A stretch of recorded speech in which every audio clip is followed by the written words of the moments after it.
Oh, you've definitely seen this movie, right?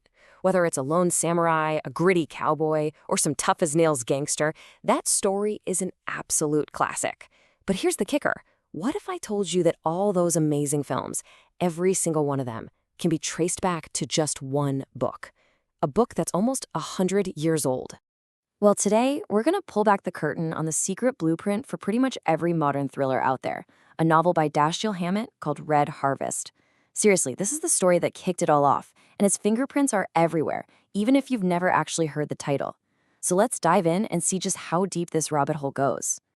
All right, first up, let's talk about just how familiar this setup really is. I mean, this is a plot so good, so powerful, that people just can't stop retelling it. I mean, just think about it for a second. That lone wolf, that anti-hero who walks into a bad situation and just dismantles it from the inside out using his wits. That's not just a cool idea for a story. It's practically its own genre at this point. And believe it or not, we can trace its ground zero back to one specific year. Yep, 1929. We're talking right before the stock market crash, just before the Great Depression. A story hits the shelves that would literally create the DNA for, countless movies. To put that in perspective for you, this is older than the Maltese Falcon. It's older than Philip Marlowe. It's older than pretty much every classic detective noir you can name. And here it is, the source, Red Harvest by Dashiell Hammett. And this guy wasn't just making things up. He was a former Pinkerton detective, so he saw the real-world grit and grime. He poured all that experience with actual crime and corruption straight into this book. And the result? A novel that's raw, violent, and, as we're about to see, unbelievably influential. Okay, so let's jump into the world of the novel itself. Because to really get why this story is so powerful, you first have to understand the setting. We're talking about a town so corrupt, so completely rotten that even the people who lived there had a nickname for it. The Nobel Prize-winning author André Gide once said this about the book, and it just hits the nail on the head. And trust me, he was not exaggerating one bit. Red Harvest is just bleak. It's dark, it's cynical, and it set the tone that would basically define the entire hard-boiled genre for years and years to come. So here's the setup, and it is pure classic noir. You've got this mining town, officially called Personville, but everyone calls it Poisonville. It's basically run by this one rich industrialist, Elihu Wilson. Years back, he had a labor strike on his hands. So what does he do? He brings in a bunch of gangsters to, handle it. Well, it worked. He broke the strike. The only problem, the gangsters liked it so much they never left. Now they run the town, and Wilson is basically a prisoner in the mess he created. And right into the middle of this hornet's nest walks our main guy, the Continental Op. Now get this, he doesn't even have a name. He's not some handsome hero in a shining suit of armor. Nope, he's cynical, he's violent when he has to be, and he is more than willing to get his hands dirty to get the job done.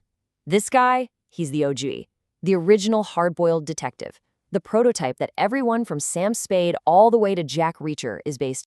So the op shows up in Poisonville because he was hired by the founder's son, Donald Wilson. Donald's the good guy, right? He wants to blow the lid off all the corruption in town. But in perfect noir style, he gets murdered before the op can even meet him. Boom. Just like that, the case starts with a body. Now, his client is dead, so technically the op could just pack up his bags and leave town. But well, that's just not how he rolls. Instead, he decides he's going to finish the job, but he's going to do it his way. And his way is going to be brutal. So the old man, Elihu Wilson, the guy who started this whole mess, he's desperate. He officially hires the op for a cool $10,000. The mission? Simple. Clean up the city. The op takes the job, but his idea of cleaning up is, let's just say, a little different. It's about to get very, very blunt. And this is where things get really smart. The op doesn't just go in with guns blazing. No. He uses information like a weapon. He finds all the dirty little secrets, all the betrayals, and he just starts whispering. He leaks secrets to one gang, exposes a frame-up by the cops to another, plants a rumor over here, and then he just kicks back and watches the fireworks. He masterfully turns the gang's own greed and paranoia against each other, and pretty soon it's an all-out war. But the thing about chaos is, it's hard to control, and things get personal fast. After a night of way too much drinking, the Ope wakes up from a blackout, and he finds his main source, a woman named Dinah Brand, dead, stabbed, with his ice pick. And the worst part? He was so out of it, he honestly can't be 100% sure he didn't do it. Just like that, the puppet master is now the main suspect. So now the corrupt cops he was hired to fight are hunting him. The clock is ticking. He's got to speed things up. So he puts his final plan into motion, manipulating the last two gang leaders standing into one final explosive confrontation. It's a showdown that's either going to burn Poisonville clean for good or get him killed in the process. Okay, so the story of Red Harvest is incredible all by itself, right? But its real legacy, that's in everything that came after it. This is the part where a dark, nearly forgotten novel becomes a full-blown cinematic phenomenon.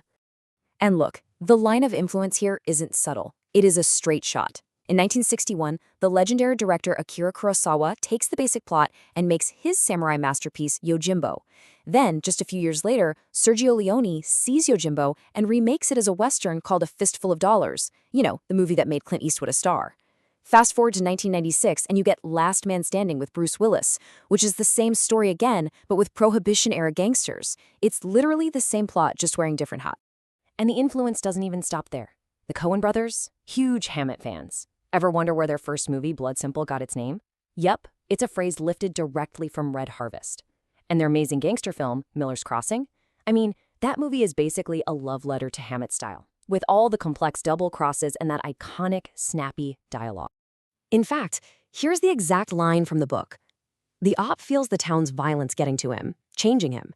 He says he's worried he'll go blood simple, which he describes as this state of mind where violence just becomes second nature, where killing is easy. It's such a chilling idea, right? That if you surround yourself with monsters, you might become one too. So that brings us to the big question. Why? Why does this really dark, really cynical story from way back in 1929 have such staying power? What is it about Red Harvest that filmmakers and audiences just keep coming back to? Well, part of it is because the ending gives you nothing easy to chew on. Sure, the gangs are all gone. They wiped each other out. But the town is a wreck, and the National Guard has to come in to declare martial law. The op won, I guess, but it's a totally hollow victory. He didn't bring back peace and order. He just swapped one kind of chaos for another. And I think that's really the heart of its legacy. Red Harvest gave us more than just a lone anti-hero. It held up a mirror to society. It showed, without flinching, how deep-seated corruption can poison everything. And it asks this really tough, really uncomfortable question that we're still grappling with. What if, sometimes, the only way to deal with a system that's completely broken is to just burn the whole thing to the ground? Which kind of leaves us with one final thought to mull over, doesn't it?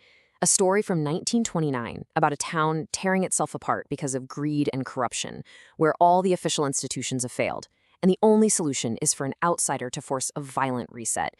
Why is it that almost a century later, that story still feels so familiar, so relevant today?